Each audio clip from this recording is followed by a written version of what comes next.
Slime tendrils seek blind escape from air holes in the side of my travel carrier as I explain to the priest not to swallow any of the black liquid. I think there may not be much hope for him now that my cat's tail has penetrated deep into his throat.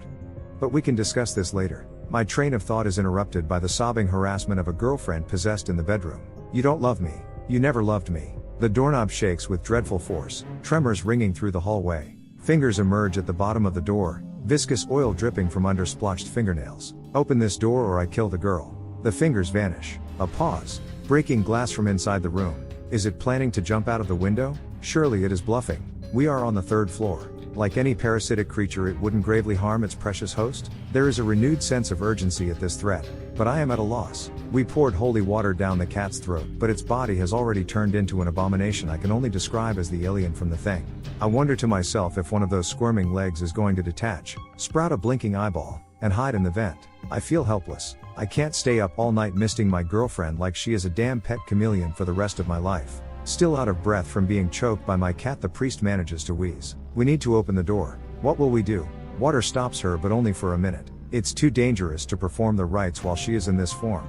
We'll get her in the shower and then restrain her. This is a good idea. Why didn't I think of that? Feeling a touch more brave as the priest increasingly proves himself as an asset, I begin to remove the chair. Thank you, baby. Why did you lock me in here? I have been so scared. My subconscious will forever be unwilling to separate the pleas of a demonic beast from the genuine pleas of my loving girlfriend. I hesitate, but with effort manage to shrug off this false appeal for normalcy. Chair in hand, I take a step back from the door. For a single beat there is silence. The latch clicks. She is opening the door. Shining, black slicked hair emerges, covering her face in totality through the crack in the door. She seems to have gained several inches in height as her full form comes into view. Then a single ringed yellow eye reveals itself through her long hair. I search in that eye for some sign that she is still in there, somewhere, anywhere. She is wielding a broken shard of glass and holding it to her own wrist. There is no time for protest before the priest has already sprayed her down.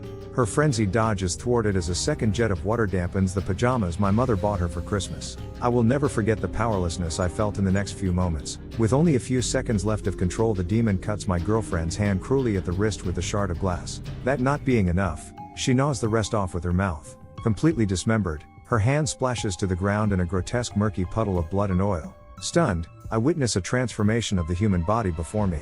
Her body shakes globally and erratically on the ground as her skin regains its color. I remember a classmate from school who had seizures and that we needed to protect her head, but I am incapacitated. The priest doesn't take time to emotionally reckon the fact that my girlfriend just lost her non-dominant hand. He scoops her up, rushes her to the shower, and turns on the water. A mixture of shell shock and a concussion? Leave me standing idle while I stare in slow motion from the severed fist, to the shower, back to the bedroom. The beast has been proficiently turning our bedroom into some kind of nest. The walls, windows, and ceiling are painted in black as night paste with the consistency of spoiled milk. Dripping from the ceiling fan onto the bed, our furniture is unrecognizable in the spiderweb of fluid coating the room. The priest is washing his hands in the bathroom sink. He comes and stands before me, shaking me at the shoulders, evidently having been demanding things of me for the last few seconds. Anybody home? We need to act. I need your help. Now. I come back to reality. The priest, now gritting his teeth and manic at my seeming inability to cope with the fact that life will never go back to normal.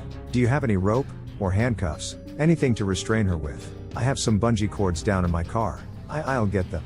I sprint to the stairs and bellow down them 3 at a time.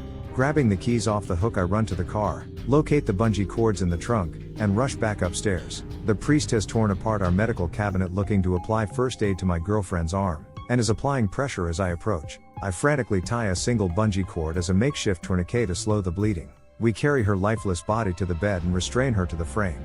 Both legs and one arm.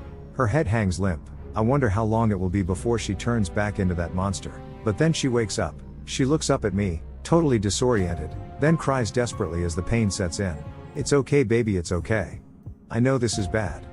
Believe me, we are working on it. There is a lump in my throat as I sit down on the bed, repeatedly kissing her on the forehead and attempting to assuage the impossible. She is in so much pain. I almost want the monster to take back control so that she cannot feel it anymore. Mercifully, she faints. Eyes still open, I point her chin up towards me and watch as that hollowness returns. From brown to yellow, her pupils go opaque in their descent into madness once again.